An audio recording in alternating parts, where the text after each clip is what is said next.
မြို့ပြင်မှာတိုက်ခိုက်ခံရပြီးနောက်ငါဟာငါရဲ့လှုပ်ဝက်ချက်တွေဘလို့ပေါက်ကြားသွားလဲဆိုတာကိုချက်ချင်းစုံစမ်းပါတော့တယ်။တန်တရားတရားကတော့နန်းတွင်းထဲကစုချင်းဆိုတဲ့အမျိုးသမီးစီကိုဥတီသွားပါတယ်။သူမဟာအရင်ကငါကိုယ်တိုင်အမိန့်နဲ့ကွပ်မျက်ခဲ့တဲ့အရာရှိဟောင်းတယောက်ရဲ့ဇနီးလောင်းဖြစ်နေတာပါ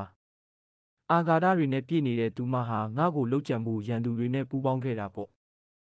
ငါကစုချင်းစီကိုကိုယ်တိုင်သွားပြီးငါ့ကိုလာကြည့်တာဝမ်းသာစရာပဲလို့ဟန်ဆောင်နေတဲ့သူမရဲ့စကားတွေကိုအေးအေးဆေးဆေးပဲနားထောင်နေခဲ့ပါတယ်။ဒါပေမဲ့နောက်ွယ်မှာတော့သူမရဲ့အကြံအစီတွေကိုအကုန်ရိပ်မိနေပြီဗျ။ငါကသူကိုမင်းကဖျားစာရွတ်ပြီးအေးအေးဆေးဆေးနေနေတာလား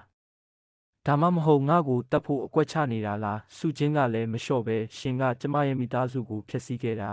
။ရှင်သေးတာကိုမြင်ချင်တဲ့ဆိုပြီးပြောင်းစိန်ခေါ်လိုက်ပါတယ်။တကယ်အကွက်ကဒီမှာပါဗျ။ငါဟာစုချင်းကိုမင်းကိုတကယ်ဒုက္ခပေးခဲ့တာငါလား။ဒါမှမဟုတ်မင်းကိုခုထိကြိုးကင်နေတဲ့ဝင်ကြီးချုပ်ချိုင်ချင်းလားဆိုပြီးအတွေးခေါ်နဲ့တိုက်စစ်ဆင်လိုက်ပါတယ်။ဝင်ကြီးချုပ်ကသူမရဲ့မိသားစုကိုတတ်ဖို့အမိန့်စာထဲမှာလက်မှတ်ထိုးခဲ့တဲ့တပ်တွေတွေကိုချပြလိုက်တဲ့အခါမှာတော့စုချင်းတယောက်တုံးလုံးသွားပါတော့တယ်။ငါဟာသူမကိုတတ်မဲ့အစားမင်းရဲ့ကလဲ့စာကိုတကယ်ချေချင်ရင်ငါနဲ့ပူးပေါင်းပါ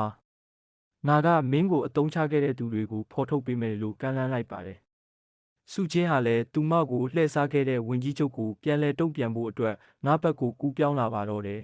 ။အခုဆိုငါဟာဝင်ကြီးချုပ်ရဲ့အနားမှာရှိတဲ့လူယုံတွေကိုတယောက်ပြီးတယောက်ဆွဲထုတ်နေပါပြီ။စုချင်းစီကနေဝင်ကြီးချုပ်ရဲ့ဘလို့လှုပ်ဝက်ချက်တွေထွက်လာမလဲ။ပြီးတော့ငါကမင်းသမီးလေးရှင်းချကိုရောဒီအန်နီယရီကြားကဘလို့ဆက်ပြီးကာကွယ်မလဲ။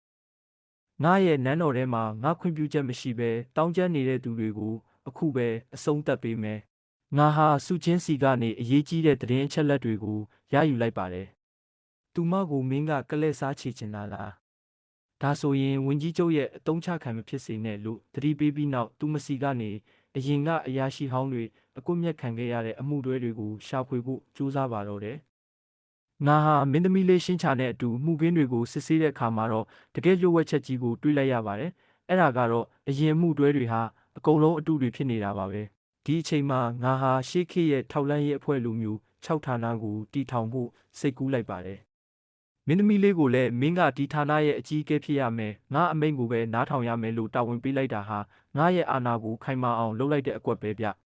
တကယ်အမိုက်စားအခန်းကတော့စစ်တပ်ထဲမှာလူပေါင်း300ကျော်ကစီကံဖောက်ဖျက်ပြီးတောင်းကျမ်းနေတာကိုငါကိုယ်တိုင်တွားရောက်နှိမ်နင်းတဲ့အခန်းပါပဲ